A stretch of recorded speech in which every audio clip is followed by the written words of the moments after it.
Ladies and gentlemen, I'm your boy Vito Gesualdi, and I am very excited to announce that the future of gaming is finally here. No more PlayStation, no more Xbox, no more PC Master Race, because from now on there is only Stadia.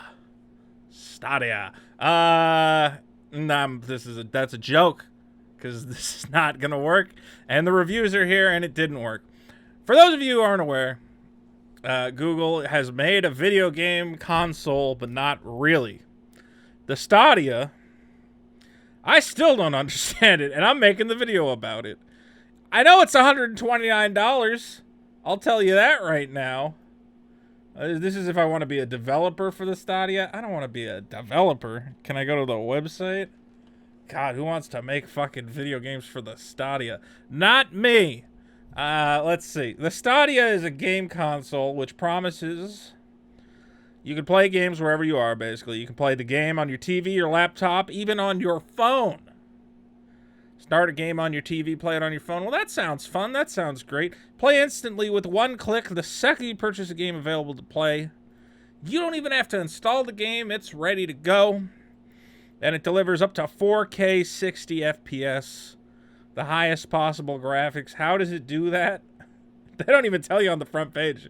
They're like, don't pay attention to how it does it. Just buy it. Just buy it. Give us money. Okay, so here's the thing. $129. What do you get? What do you get? What does the box look like? It's a game console, right? It comes with a box. Nope. The Stadia is a controller and a dongle. Can I get more details? They don't even tell you anything. Sure, I want a Wasabi one. I'm not actually going to buy a Stadia because I'm not an idiot.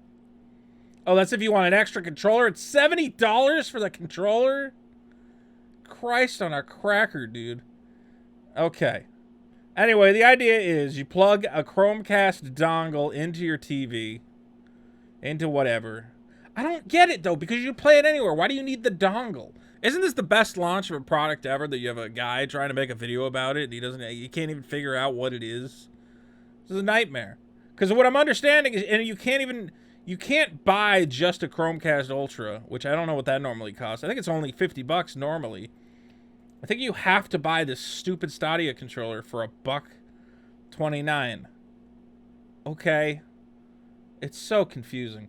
Anyway, so they released it. Right now the Founders Edition is out, and that's the edition that people who really had to get a Stadia right away, they got a Stadia. And the reviews are coming in, and let's take a quick look at what reviews we got here. We got here from Tom's Hardware, 2.5 stars. Tom's Hardware is a great place to get like in-depth reviews. 2.5 is not good.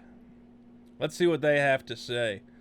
How it works. The idea is the Stadia should be easy, but you need two things to set up Stadia. A Stadia, which is the controller. Okay, so you have to buy the controller. And a Chromecast streaming device. So theoretically, could you get the Stadia if you just buy a controller and not also buy, if you like already own a Chromecast Ultra? I think so. Right now, the only subscription plan is the $10 Stadia Pro tier, which goes up to 4K 60 FPS. Okay. A free model comes out next year, goes up to 1080p. So right now you have to pay $10 a month just to use the thing. At some point you'll be able to use it even if you don't want to pay extra. And I guess you just buy the games individually. Stadia controller $70. Stadia Premier Bundle is the controller, Chromecast, and 3 months of Pro. Okay. It's the most confusing thing ever. 22 games now. So they were about to launch it, and it was gonna have like 5 games on it. And people were like, "Why would I buy this thing? There's only 5 games." So they bumped it up to 22.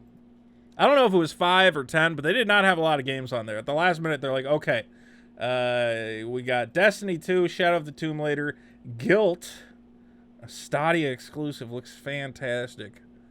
MK11 kind, Red Dead Redemption 2. Red Dead Redemption 2 is probably the standout there. I mean, that game's a year old, but it's pretty beloved. Mortal Kombat, I guess, is great, but who wants to play a fighting game again on a console? We didn't even discuss this. There's no box. It's all streamed to your thing, to your device, your TV, your controller from the Google home server. Okay, now we've seen this before. There was a console, what was it called? The OnLive. PlayStation has PlayStation Now, which my friend Sarah, she uses it. She says she likes it. Okay, I mean, I guess it's feasible, but anytime I ever used it, felt like your character's wearing metal boots, basically. Everything just feels sluggish and slow and weird and laggy. And that's kind of what people are saying. Here's the performance. How does it perform? Found it work quite well on a Pixel as well as a Chromecast. Weirdly, people are saying it works better with a phone than with like a TV or a computer. I don't know what that's about. My only issues were on Destiny 2 and Mortal Kombat 11. These are games that are played competitively, and every second truly counts. Yeah, I don't know why they put Mortal Kombat 11 on here. That seems like a horrible choice. Like, that's such a stupid, bad idea for your launch. Like, at launch, they literally should not have put any cooperative multiplayer games on here at all. Because those are the games that are going to be most prone to failure, to, like, horrible lag issues. And those are the ones people are going to report on being like, I shot at my opponent, and by the time my bullet arrived, he was 10 miles away, because that's how bad the lag was. I tried to input my special move, but by the time I threw the fireball, you know, my opponent already jumped over my head and kicked me in the ass. This whole launch just seems botched. Here he says Mortal Kombat 11 seems a few frames behind. In a fighting game that's, like, that's already inexcusable. Netcode, there's already a bit of frame lag. Adding more lag, it's going to be I don't know, how's that going to be fun? Here we have the Washington Post. They tested the input lag, and they minced no words. The Post tested Google Stadia. The input lag is horrendous. That's their headline. So here's their guy. Let's take a look here. Hits jump, bang. Oh my god, the lag. It's so real. There, see, like, it changes. Like, sometimes it's like, okay, that wasn't that big of a thing of lag. But then sometimes I'll do it, and it's like, there, it's like 3 seconds later. I mean, how are you going to play a video game like that? Yeah. Oh, Jesus Christ, he has time to bring his hands up. He's not even, like, touching the game. And keeps running, keeps walking. And here's their internet. Just to be sure that they're not playing on a toaster here. They got enterprise internet, man. They got that fast internet. Everybody's across the board. I mean, all the reviews have the same tagline, which is basically, it's not ready yet. What was this one? A work in progress. Polygon, far from its potential. Could become the be-all, end-all streaming platform. Wow, TechRadar gave it 4 stars, so I don't know what they're all about, but everybody else, TechRadar is like, hell yeah, I love it. Give me some of that lag, baby. I like when my video games are slow. Oh, Lord. Let's see here. Performance ideal. It's data hungry. Took a trip to Manhattan. Bought the Founders Edition to give the service to the test. If you have a mobile data cap, you're going to hit your budget. Don't do that. And most public Wi-Fi doesn't have the speed to power Stadia. I stayed in an excellent 4-star hotel just off Times Square, and even their Wi-Fi tops out at around 6 Mbps. That's pretty low. And that's around half of what Stadia requires for 720p. See, that's probably the most important thing about Stadia. The most important thing to consider is, what am I supposed to do with this thing? Now, you can say, well, play video games. Okay, but I can already play video games. I can walk into any store in the country and buy what's a Nintendo Switch is what, 300? A PS4, I think, is what is a PS4 now? Still $300, really? I thought it was cheaper by now. Oh well. $300, $400 if you want the Death Stranding special edition. Okay, so You go, Stadia is only $120. So right there, that's an extra, $180 you have for games. Okay, but why wouldn't I want a box that just like, I don't have to worry about my internet connection. I can just play the game. Let's say my house loses internet. I can keep playing my video games. You know? I don't have to have this on connection. And then you go, well, you can play it on your phone. But as these other reviewers are getting into, it's like, yeah, but where are you going to do that? Are you going to... Most places have crappy Wi-Fi. Why do you want to play a game on your phone anyway? Play it on a nice screen. I mean, it would... Yeah, it's nice to be like, okay, I'm going to be on a bus. I guess I could play Destiny 2 on the bus. That sounds exciting in theory. But you're going to keep losing connection in the network. Like, it's just not going to work. There's no way. We're already seeing that a dude in a frickin'... He's in his office. He's got the highest possible internet he can. And it's still like, data server. Is my game working or not? The thing is, somebody who wants to play these games, these like real video games, a guy who wants to play Red Dead Redemption 2, the thing holding him off is probably not the cost of a PlayStation.